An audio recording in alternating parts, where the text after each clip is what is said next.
Hello, everyone. My name is Ana Martha Ayala, and I would like to welcome you to my YouTube channel, where I try to teach you all the degree theory by Nikola Stojanovic.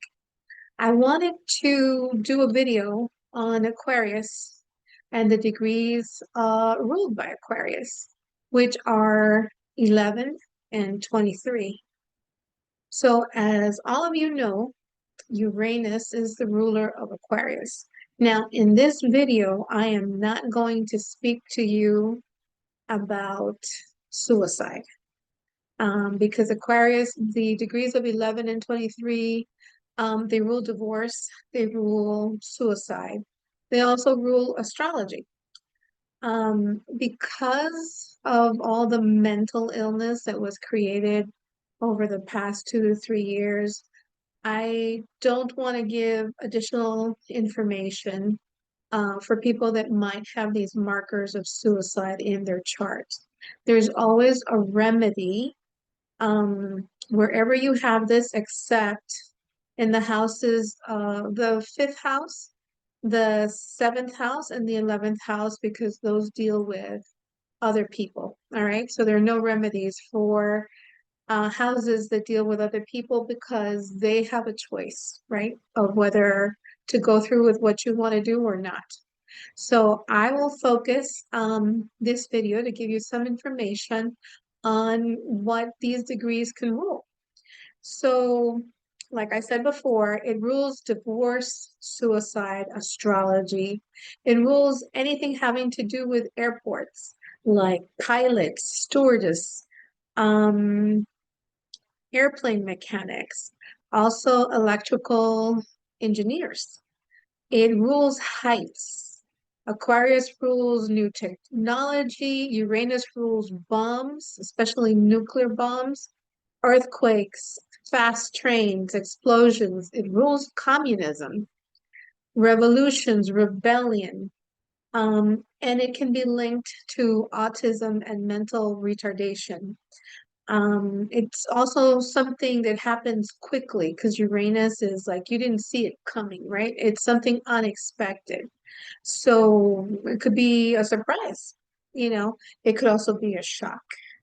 So, for example, if you have Uranus with aspects to Venus, it could be love at first sight. It could also be a love affair. If you have aspects to Mars, well, it could be an explosion, right?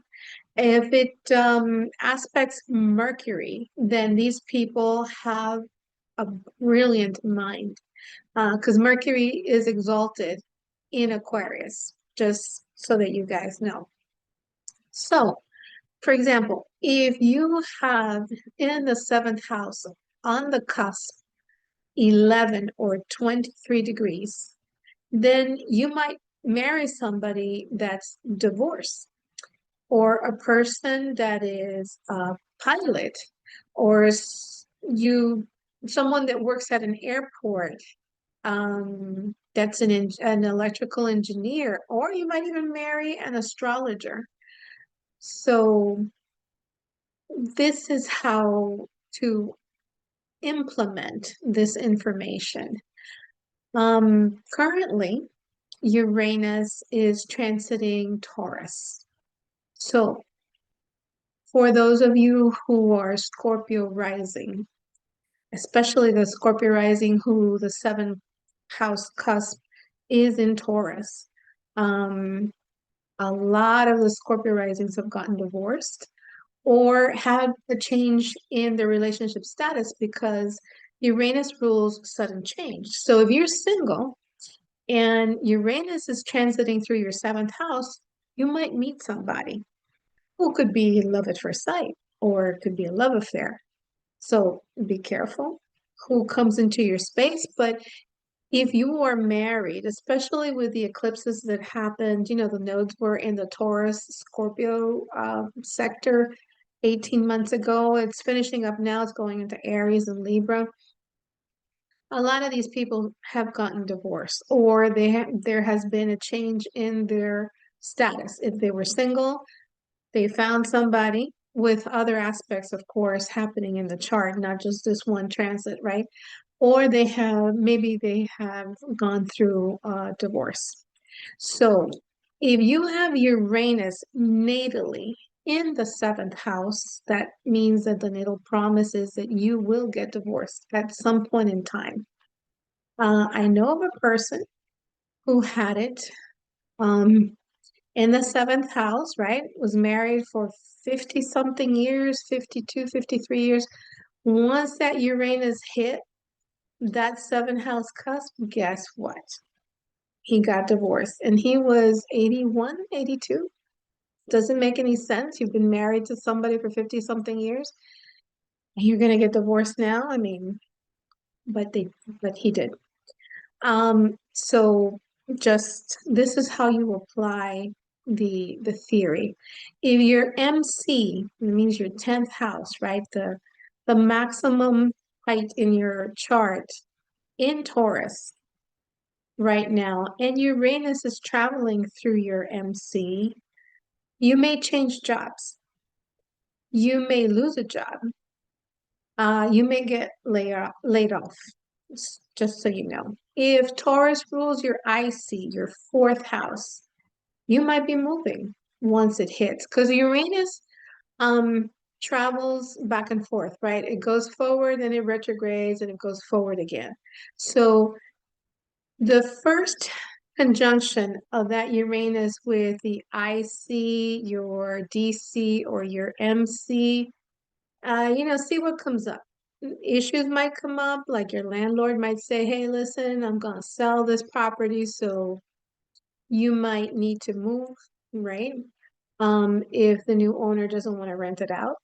So the second hit, if you ignored the first one, the second hit is going to give you an even stronger warning. It's something for you to take note and just see what the environment is all about. So, like if you see your company is laying off people, start looking for another job, because once the third hit comes around, most likely that's what's going to happen. You're going to get laid off or the landlord's going to tell you to move and you have to move. So, for example, if you have Uranus transiting through your second house, you're going to change the way that you earn money, or you might get an additional side job or something like that. But the way you make money is going to change. If Uranus is transiting your third house, um, you might get a new car, a new phone, a new computer. If Uranus is transiting your fifth house, then you might get pregnant all of a sudden, or you might find a new boyfriend, girlfriend. Um, the sixth house is the same thing as the MC. Well, not the same thing because the MC is the career. The sixth house is stuff that you do on a daily routine, but it also talks about health and it talks about your regular, a job. So you might change jobs or lose your job. Your health might change all of a sudden. Eighth house, if Uranus is transiting through your eighth house, you might get an inheritance. You might get money not from the stock market, right? Something that it does not involve your work, right? An insurance payout, a divorce settlement. If Uranus is transiting your ninth house, you just might decide to get up and go on a long distance travel to Europe or to the United States or to wherever you consider long distance.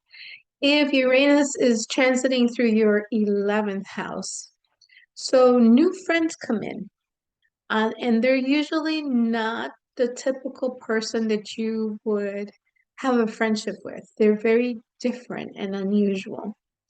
If Uranus is transiting through your 12th house, then you might have problems with sleep, or you become anxious or nervous. Um, So this explanation is how you apply the degree theory um, to the different houses and its significance so you can learn to apply it. So again, the 11th and the 23rd degree are ruled by Aquarius, which is ruled by Uranus. And that's why things happen all of a sudden. So I hope that this explanation has been useful to you. And if you find this video helpful or useful, please share it with your friends, hit the like button, and subscribe to my channel. And it will notify you of any other videos that I make, so you can increase your knowledge of astrology. So thank you very much for your time and attention, and I would appreciate you subscribing to the channel, to help it grow. Thank you so much.